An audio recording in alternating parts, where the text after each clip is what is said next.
खोने के लिए, किस चीज से डरना? सब खो दिया है, सब खो दिया है। आरक्षण सिर्फ नाम का है।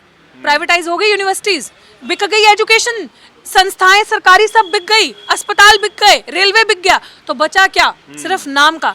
आप सोचिए, यही दूसरा वर्ग जो मात्र 3% है, SC ST OBC मिनॉरिटीज मिला के 92.5%, उसके बीच में भी अगर हम ब्राह्मणों की बात करें, मनुवादी सिस्टम की बात करें, दे आर ओनली 3%, 3.5 के आसपास, right? So this population is so clever, so I will not say smart but clever because they know कि साम दाम दंड भेद की राजनीति किसे कहते हैं। कहाँ पे shameless people are defending the wrong policies of the government instead of defending the right of their community, instead of defending the reservation thing और roster जो हक मारी हुई, the backlog जो आपका हक मारा जा रहा है, backlog 13 point roster, ये सारी चीज़ों को डिफेंड करने के लिए अपने समाज के अधिकारों को, जो आपके अंदर पोटेंशियल होते हुए ये मनुवादी सिस्टम आपको यूनिवर्सिटीज के अंदर NFS कर देता है, नॉट फाउंड सूटेबल, उस चीज को डिफेंड करने की बजाय ये गवर्नमेंट के गलत पॉलिसीज को डिफेंड करते हैं। आप वो बोल देंगे तो हम उनके हिसाब से चलेंगे। हम इतने मूर्ख हैं कि हमें हमेशा अपने आप को जिस नजरिए से वो देखते हैं उस नजरिए से अपने आप को देखना है। हम अपने खुद में विकास कब होगा? हम अपने आप को अपने तरीके से कब चलाएंगे? हमने आज दिन तक वही तो किया है। उन्होंने कहा जी ये भगवान है, इसको मान लो, ये पखंड है, इसको मान लो, महिलाएं नहीं पढ़ेंगी तो हमने अपनी महिलाओं को घर में छोड़ दिया। उन्होंने कहा जी श्राद्ध बनाने, हमने श्राद्ध बना दिया। उन्होंने कहा जी पंडित ही शादी करेगा तो कर लिया। हमारा अपना। नमस्कार, मैं इस वक्त मौजूद हूं अंबेडकर भवन पर और आज समानता दिवस मनाया जा रहा है। पूरे समाज को ये अपील की जा रही है कि हम एक दूसरे को समान नज़रों से देखें, समान भाव से एक दूसरे से बातचीत हो और संवाद स्थापित हो। जो इस पूरे सिस्टम ने एक हायरार्की बना दी थी कि कोई ऊंच है और कोई नीच है, उन सब में संवाद जब तक स्थापित नहीं होगा, संवाद जब तक किया नहीं जाएगा, तब तक ये ऊंच नीच की व्यवस्था कभी ख़त्म नहीं हो सकती है। असल में ये ऊंच नीच की व्यवस्था इंसानों के द्वारा बनाई गई, इंसानों के द्वारा पाली गई, और जो शोषित हैं वो भी आज तक इस व्यवस्था को ढो रहे हैं। सबसे पहले ये बोझ हमें उतारने की बहुत ज़्यादा ज़रूरत है। मेरे साथ ऋतु जी हैं, प्रोफेसर हैं और काफ़ी इन सभी मुद्दों पर काफ़ी अच्छी तरीके से बात करती हैं और अपने विचार खुल कर रखती हैं। ऋतु जी, मुझे बताइए कि हम समानता की बात जब करते हैं तब एक समाज में हमें डिवाइड दिखाई देता है, एक शोषित का और एक शोषक का। जब तक इन दोनों में बातचीत नहीं होगी, क्या सोल्यूशन है? देखिए, ऑफ कोर्स सोल्यूशन नहीं है। और आप बात कर रहे हैं कि एक वो है कि जो ऑप्रेस करता है और एक ऑप्रेस्ड क्लास है, ठीक है, लेकिन आप ये देखिए कि जिस तरीके से सिचुएशंस चल रही हैं, ये नई तो नहीं है ना। कांशीराम जी ने भी कहा था कि ऐसा नहीं है कि caste has come from nowhere, उसका अपना एग्जिस्टेंस है, वो लाया गया है, वो बहुत सोची समझी साजिश है।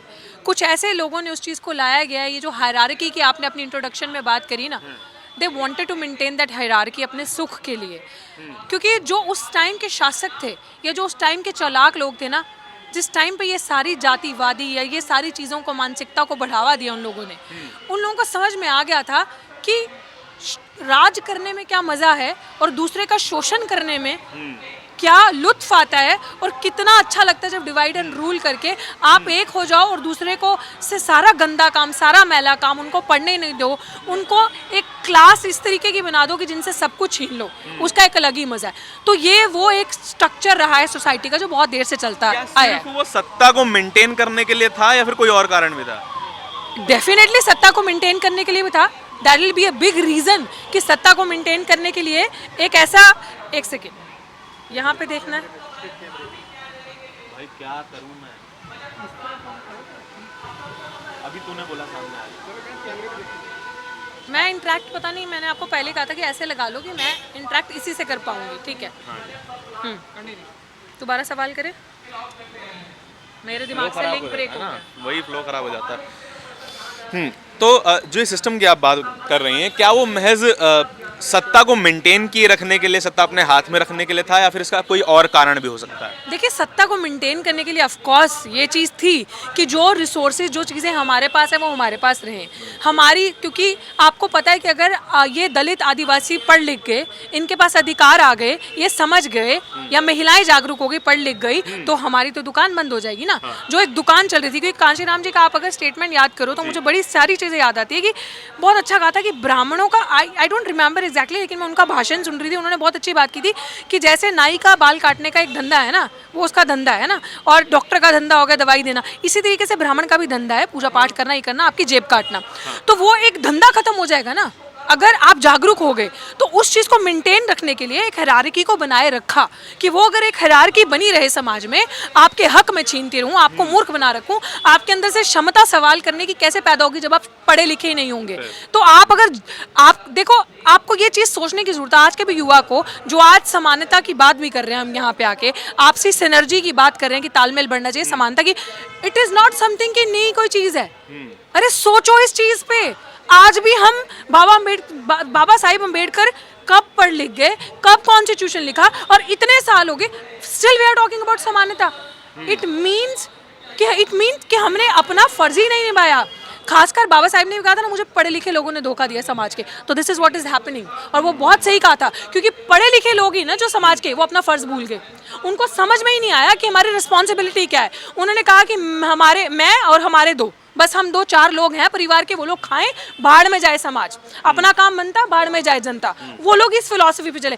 इमेजिन द टाइम अगर बाबा साहेब भीमराव अम्बेडकर ने भी सेम किया होता, but he didn't do, because he thought वो भी आराम से एक बढ़िया विलासिता की जिंदगी जी सकते थे, बहुत बड़े वकील थे, रिकॉग्नाइज्ड एस्टैब्लिश्ड पर्सनालिटी थे, वकील के साथ साथ इतने बड़े लीडर थे। He could have easily opt for a good life, बाहर जाते, अगर वो काम करते तो शायद आज उनकी वाइफ भी जीवित होते और उनके वंश में कोई होता जो जीवित होता। But he didn't choose that, right? He chose his समाज above all, he chose his nation, country above all. तो अगर उन्होंने ये किया तो धिक्कार है हम जैसे लोगों पे, हम जैसे समाज पे, जिन्होंने अपना फर्ज, अपना कर्तव्य भूल गए। जो आज हम इतने सालों के बाद समानता की बात कर रहे हैं, समानता दिवस जो उन्होंने मनाया था, आज हम बात करें, बट स्टिल आई बिलीव कि कुछ भी अभी बहुत ऐसा चीज़ नहीं है कि आप संभाल नहीं सकते। ये बात मानने की है कि सब कुछ आपके हाथों से जा चुका है। मैं आपके सवाल से पहले प्लीज मेरी बात सुनिए आप। मैं आज भी ये बहुजन समाज को ये चीज कहना चाहती हूँ कि कुछ खोने के लिए है आपके पास, कहाँ पे कौन सा दावपेच खेलना है आपके साथ। तो आपके सारी चीजों को लूट कर उनको ये याद रहा कि 10% आरक्षण बिना मांगे कैसे देना। आपके आरक्षण को, आपके SC/ST एक्ट को डिल्यूट करने के लिए 2018 में हमने थप्पड़ मारा था, बहुत अच्छा, उसकी गूंज अभी तक गूंजी। ऐसा नहीं है हम नहीं जागते हैं, ऐसा नहीं है हमारे बीच में सिनर्जी नहीं है, लेकिन कुछ स्वार्थी लोग हमारे समाज के होते हुए, इसीलिए तो बाबा साहब ने कहा था कि पॉलिटिकल रिप्रेजेंटेशन इज इम्पॉर्टेंट, दिया मैंने। बट मेरे समाज के 50 से 60 लोग ऐसे चाहिए जो डॉक्टर, वकील, प्रोफेसर्स बन जाए, पढ़े लिखे लोग, क्योंकि वही समाज का असली सुधार करेंगे। But I think we have forgotten that responsibility. But हमें जो जागरूक होना है, वापस उस चीज़ को रियलाइज करना है। बट पॉलिटिकल 131 MLA MP जो आज बैठे हैं, आप मुझे बता सकते हो कि वो अपना फर्ज निभा रहे हैं? कोई मुझे बता सकता है कि वो क्या कर रहे हैं? Shameless people are defending the wrong policies of the government instead of defending the right of their community, instead of defending the reservation thing और roster जो हक मारी हुई, the backlog जो आपका हक मारा जा रहा है, backlog 13 point roster, ये सारी चीज़ों को डिफेंड करने के लिए अपने समाज के अधिकारों को, जो आपके अंदर पोटेंशियल होते हुए ये मनुवादी सिस्टम आपको यूनिवर्सिटीज़ के अंदर NFS कर देता है, नॉट फाउंड सूटेबल, उस चीज़ को डिफेंड करने की बजाय ये गवर्नमेंट के गलत पॉलिसीज़ को डिफेंड करते हैं। आपके 131 MLA MPs जो बैठे हैं आपके, this is what is happening. आपको ऐसा नहीं लगता है कि जब हम पावर में पहुंच जाते हैं तो एक नया ऑपरेसिव क्लास बन जाते हैं, वो भी ऑपरेसिव क्लास को ज्वाइन कर लेते हैं? ऐसा भी तो हो सकता है। ऐसा लगता नहीं, ऐसा ही है। ऑफ कोर्स, यही तो मैंने आपको वही चीज़ बताई कि बाबा साहेब ने भी ये चीज़ कही थी कि वो पार्टी के पप्पू बन जाएंगे, उसी पार्टी का अंदर बैठेंगे और उसी के गुण गाएंगे। Now the leaders, these 131 leaders who are in power, they are just puppets, nothing else.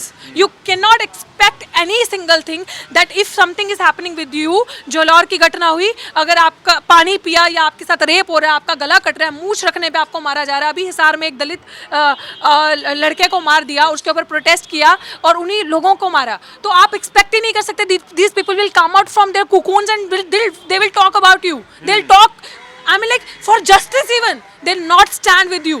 They are such kind of a, I think, a pathetic people जिनके सोचने की क्षमता खत्म हो चुकी है, जो सरेंडर कर चुके हैं, मानसिक गुलाम जो हैं वो ये लोग हैं। सरेंडर कर चुके हैं या फिर पार्टी सिस्टम ही, क्योंकि मोस्ट पार्टीज में जितनी भी आप पार्टियां देखते हैं उसमें ऊपर बैठे हुए सवर्ण है, एक आध दो पार्टियों को छोड़ दिया जाए, एसपी बीएसपी ये सबको छोड़ दें, तो इवन लेफ्ट को भी, इवन लेफ्ट का पूरा लीडरशिप सवर्ण है, कांग्रेस का, बीजेपी का, सबका, तो शायद उस पार्टी का भी सिस्टम वही है जो पूरे समाज का सिस्टम है ना? तो क्या वो सिस्टम की वजह से भी ऐसा ही है? सिस्टम की वजह से भी ऐसा है, बट आपकी अपनी मानसिक जो गुलामी है और आपके अपने जो पर्सनल स्वार्थ हैं वो उसकी वजह से भी है। Because you live for your own benefits, you forget the समाज। आप समाज को भूल जाते हैं, आपको समाज का कोई नहीं लेना देना है, आपको कोई नहीं पड़ी है समाज के कि समाज क्या कर रहा है वहां पे, बट आपके जो अपने मियर बेनिफिट्स हैं आप उसको भी लेकर चलते हो। और कहीं ना कहीं आप पार्टी की आइडियोलॉजी में इतने अंधे हो जाते हैं कि आप जो रिजर्वेशन लेके जो वहां पे समाज की एक रिप्रेजेंटेशन लेकर गए हैं, you completely forget that fact कि आपकी खुद की औकात ही नहीं है, आपके अंदर पोटेंशियल नहीं है वहां बैठने का, आप वहां नहीं बैठ सकते। आप जिस रिजर्वेशन जो बाबा साहिब ने आपको दिया है, जिस चीज की वजह से आप वहां पे बैठे हैं, आपको उस चीज को पे बैक करना है, then your real potential will be recognised, otherwise you will only be called as Pappu और पपेट ऑफ द पार्टी। तो this is what is happening. रही बात कि पार्टीज में सबसे ज्यादा जो स्वर्ण, जिस तरह कांग्रेस की बात कर लो, लेफ्ट की बात कर लो, जो लीडरशिप है वो स्वर्ण समाज के हाथों में, दैट्स इज फैक्ट। तो आपको कमी है, आप देश के शासक हैं, आप अपनी पार्टी नहीं खड़ी कर सकते, आप अपना नेतृत्व नहीं पैदा कर सकते। उनको बोल देंगे कि जातिवाद फैला रहे हैं। नो, वो बोल देंगे तो हम उनके हिसाब से चलेंगे। हम इतने मूर्ख हैं कि हमें हमेशा अपने आप को जिस नजरिए से वो देखते हैं उस नजरिए से अपने आप को देखना है। हम अपनी बुद्धि में विकास कब होगा, हम अपने आप को अपने तरीके से कब चलाएंगे?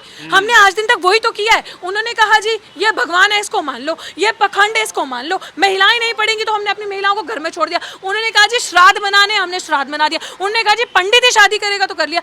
हमारा अपना क्या है? हमारे अपने थॉट, अपनी रैशनल अंडरस्टैंडिंग जो है, क्रिटिकल माइंडसेट, वो कहाँ है?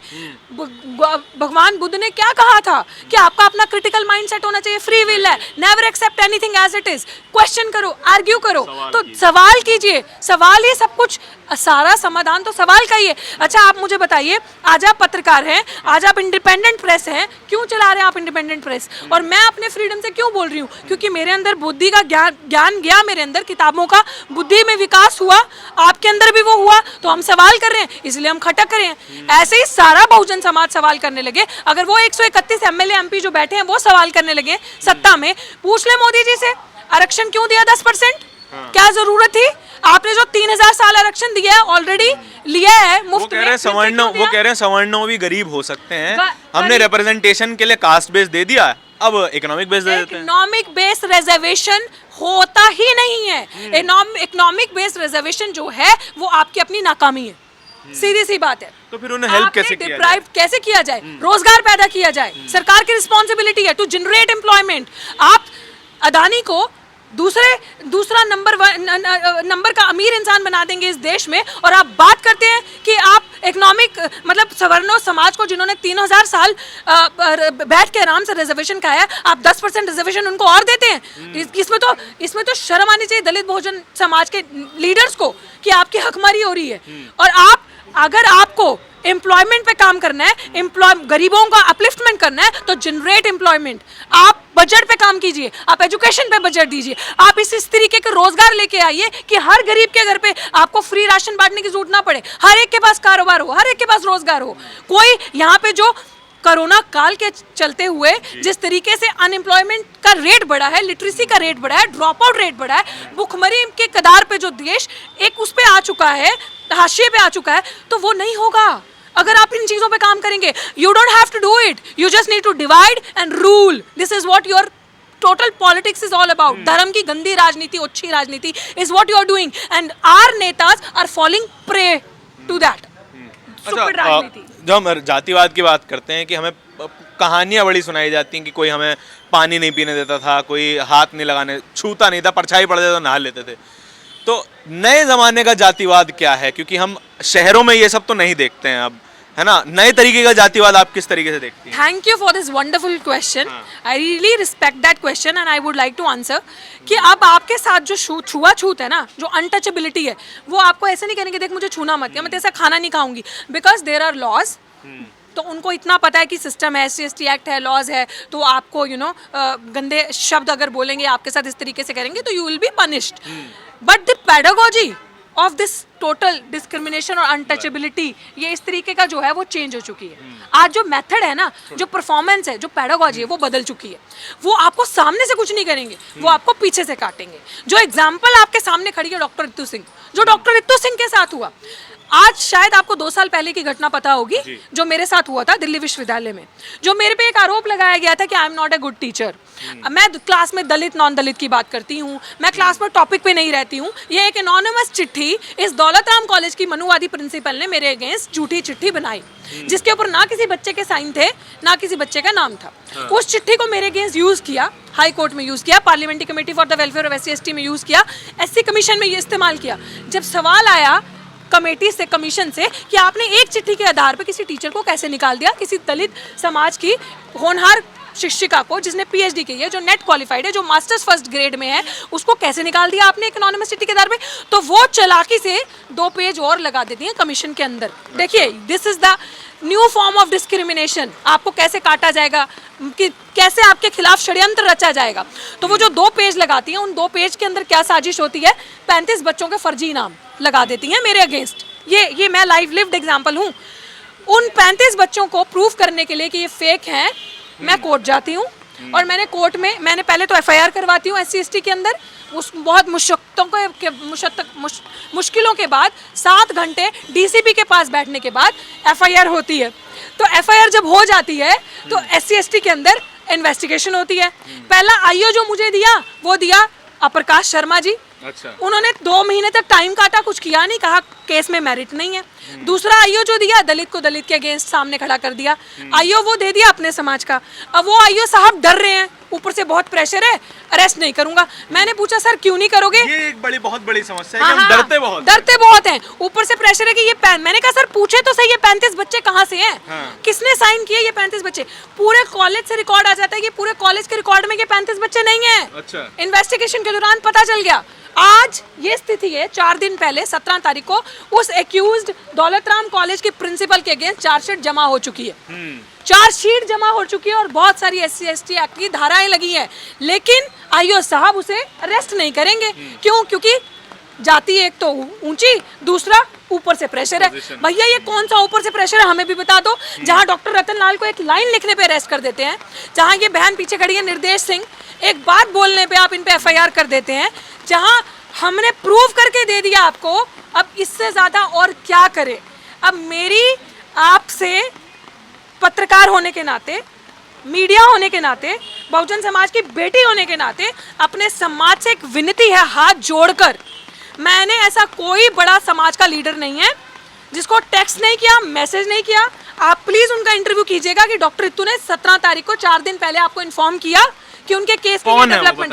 मैं नाम नहीं लूंगी क्योंकि मैं उनकी रिस्पेक्ट करती हूँ. चलिए ऑफ द रिकॉर्ड बता दूंगी. जरूर आप जरूर पूछेगा. कुछ ही तो चंद ही तो नेता है ना हमारे ऑपोजिशन के, नॉट पार्टी के, ऑपोजिशन के. तो उन नेताओं को नहीं बोलेंगे. उन नेताओं को मैंने मैसेज किया कि सर एक अकेली लड़की ने अपने दम पे ये कर दिखाया, चार्जशीट जमा करवा दी और SC/ST एक्ट के अंदर FIR दर्ज करवा के ये हो गया. अब आप इतना करें कि एक प्रोटेस्ट करें, इस प्रिंसिपल को इमीडिएट सस्पेंड करवाएं. और हमारे आम लोग के साथ साथ हमारे नेता भी बहुत ज्यादा डरते हैं. ये चीज को कैसे निकालेंगे? डरते नहीं है, ये सिर्फ राजनीति कर रहे हैं. और जो मुझे बहुत ही दुख हो रहा है ये बोलने में कि आप इंतजार करते हैं कि जिस दिन रितु सिंह पायल तड़वी बनेगी, रोहित वेमुला बनेंगे, तो आपको मौका मिल जाएगा अपनी ओछी और गंदी राजनीति करने का, जंतर मंतर पे मोमबत्ती जलाने का, कैंडल मार्च करने का, प्रोटेस्ट करने का. आप ये इंतजार कर रहे हैं. और मैं शुक्रिया अदा करती हूँ सिर्फ एक इंसान का, advocate Mahmood Pracha. Of course I would also like to thank advocate Bhanu Pratap ji, जो समय पे मेरे साथ हमेशा खड़े रहे.